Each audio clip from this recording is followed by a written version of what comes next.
What is up, YouTube? This is Ryan with Cola Warrior Gaming coming at you with another war recap video brought to you by the guys and girls over at W.A.R. Raiders. This war we were up against Binh, Duong, VIP, and I'm sure I got that pronunciation absolutely perfect. And as you can see, guys, we did well this war. Our Town Hall 10s just absolutely wrecked it this war. We had 2 3-stars. Granted, the base designs were not super challenging, but still a 3-star on a Town Hall 10 is impressive regardless. And besides that, we pretty much almost cleaned the board with Town Hall 9s. We left a couple stars on the table. There's one 98% there, and then we had a 72% on the, number 24 there. Other than that, everything was 3-starred, so a very good war for us. The other clan used most of their attacks, so we're going to go ahead and show what they did. Mostly just 2-stars and 1-stars. You know, pretty much just pulling out go wipes and go wee-wees. Pretty standard stuff. Anyway, let's go ahead and get straight to it. We're going to start this off with a 3-star on a Town Hall 10 by our boy T.M. Woods. And this was on I guess this is a ring base, and you know, not a super challenging design. You've got those air defenses that are pretty exposed, pretty vulnerable to Go Hero. You know, I don't even think TM had to use a golem in this one to, yeah, he didn't even use a golem to get to that air defense. So he's just coming in here straight with his big beefy level 40 heroes. Takes out the queen without even having to use a jump spell there, and that queen gets on the dragon and just takes it down like it's nothing. Gets on that air defense and boom, it is done. Very efficient use of troop space. I mean, all TM used pretty much was his heroes there.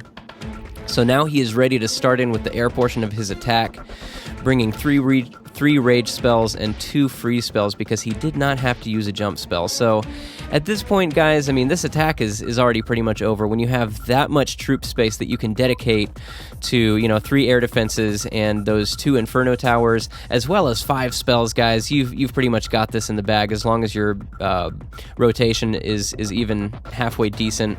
And of course, TM is an experienced raider, so he does a great job with the air part here, raging, you know, keeping his loons raged all the way up through the core. And that 1 Inferno Tower is doing a little bit of work on his loons, but it's not going to stay up for much longer because those loons are still under rage. And that air sweeper is causing a few problems. He probably lost a couple loons because of that.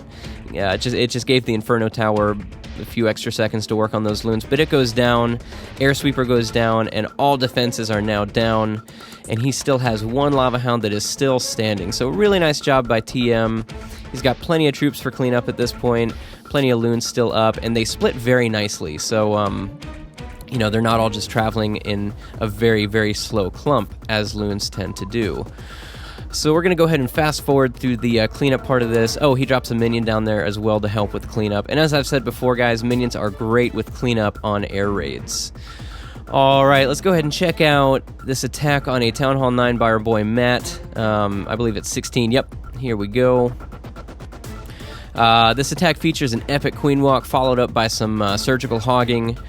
Really nice attack. I watched this one live and it was a lot of fun to watch. Coming in here with his big, nasty level 27 queen. He has to dedicate some troop space here to make sure that she's going where he wants her to go. But you know what, guys? Better safe than sorry. With the queen walk, if your queen ends up going the wrong way, it can really mess up a raid, guys. That's it's pretty crucial to get the queen walking where you want her to walk, because she needs to eventually start helping out with those clan castle troops that your kill squad is going to be running into on these styles on this style of attacks. She is engaging that wizard tower. Those healers are getting her back up to full health. Matt goes ahead and sends in his golems because he sees that queen is walking the right way, and she's going to be meeting up with them pretty much as they're breaking, as he's sending in those wall breakers to get them through that first layer of walls there. So really nice timing by Matt, very smooth. This guy just makes it look easy, you know? And all right, so the clan castle is coming out now. Clan castle troops coming out to meet his troops. Rages his troops to help deal with that. Unfortunately, his queen is standing just outside that rage, but she gets in there just in time to help deal with the dragon that is hammering away on his golems. And he is now sending in the hogs. The queen is the enemy queen is being engaged right now, so he's going to go ahead and send in his hogs, which I think was the right move because, guys, I've said it before. One of the biggest things you want to watch out for on these queen walks is your time. So better to deploy your hogs a little bit earlier. You know, a lot of people will wait until the enemy archer queen is down. I think with queen walks, it's better to wait just until the enemy archer queen is at least being engaged. You know, as long as she's shooting at one of the golems in the kill squad, that's probably when you're going to want to start deploying your hogs. So the last defense goes down, the hogs are turning on that king, and there is nothing on this board that poses any threat to his troops at this point, so it is cleanup. He uses the queen's ability to get on that high HP town hall and just help with the cleanup efforts. And that is it, guys. Game over. Beautiful attack by Matt. Just by the books. Really nice job, man. Keep it up. All right, let's go ahead and check out a beautiful, beautiful attack by Milky Lou. I love these. You guys know I love these hybrid attacks, and he is coming in here. Oh, no. Wrong attack, guys. Sorry. Let's see. It's on 19, I think. Yeah, here it is. All right, guys. So, as I've said before, you see these cord air defenses here. You guys know what that means. It is time for a hybrid attack, and that is exactly what Milky Lou decides to do. Coming in here with 2 golems, wizards for funnel, no lore, drops the jump. I think a little bit early, maybe. He could have waited for his wizards to take out a couple more maybe outlying defensive structures, but that's okay. You know, the nice thing about these hybrid attacks is that they tend to be a little bit more forgiving with smaller mistakes like that. And he is still waiting on his Valks. There we go. The Valks are coming in. I think the timing on that was just right. Because one thing about Valks, guys, you know, obviously they cannot target air troops, so they tend to be vulnerable to things like loons and dragons if they don't have any backup from wizards or your archer queen. So those Valks are tearing through the core, doing exactly what he wants them to do, and he is sending his loons in, I think, at just the right time. The ones on the bottom right were just a hair early, so he ends up losing one. I've talked about that before, guys. Deploying your loons, you know, just before an air defense goes down, and sometimes it can be the right thing, sometimes it can be the wrong thing. You know, he only loses 1 loon, which is fine. He's got plenty of loons here to do the job that he needs them to do. You know, those Teslas are pretty hard on loons, so that's unfortunate. But for the most part, guys, now one thing about Teslas is that all it takes is 1 drop of a bomb, and then the loon falling on the Tesla to take it out. So that's a plus. All right, and it is over, guys. He still has so many Valks still up. It looks like he's got 4 or 5 Valks still up, raging away. He's got a wizard on the left and a loon helping, 2 wizards on the left here and a loon helping with cleanup on that side. And it is over. So beautiful attack by Milky Lou. Really liked it, man. You know I love these hybrid attacks. All right, let's go ahead and check out a Town Hall 8 attack for our last attack here, and I believe, let's see, I should have written this down, guys.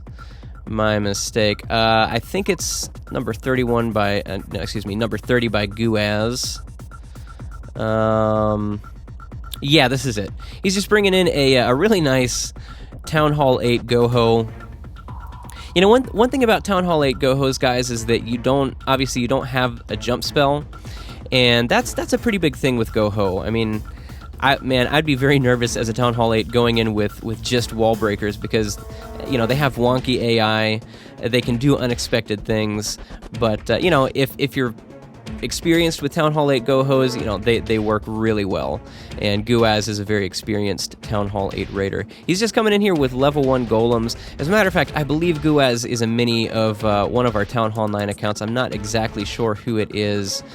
And occasionally we throw him in there just if we need some extra players for war to make it like a 35 or something. All right, so he has taken out the clan castle troops with that first push, as well as, a good portion of the base, some defenses, and he still has that golem and his king tanking for him a little bit. He is now sending in his hogs in surgical fashion, which I think was the right play because you've got quite a few spaces for double giant bombs, and you also have, a lot of defenses on that outer ring that can be easily targeted by hogs. So heals are in the perfect spot. At this point, it's pretty much over. He's just got that one archer tower left to deal with that poses any threat to his troops, and that is it, guys. Now his hogs are part of the cleanup crew. So really nice attack by W.A.R, showing us how it's done at Town Hall 8 with Go-Ho. Anyway, guys, I hope you guys enjoyed the video and learned something from it. And as always, this is Ryan with Cola Warrior Gaming, reminding you that we are Raiders. Spells War.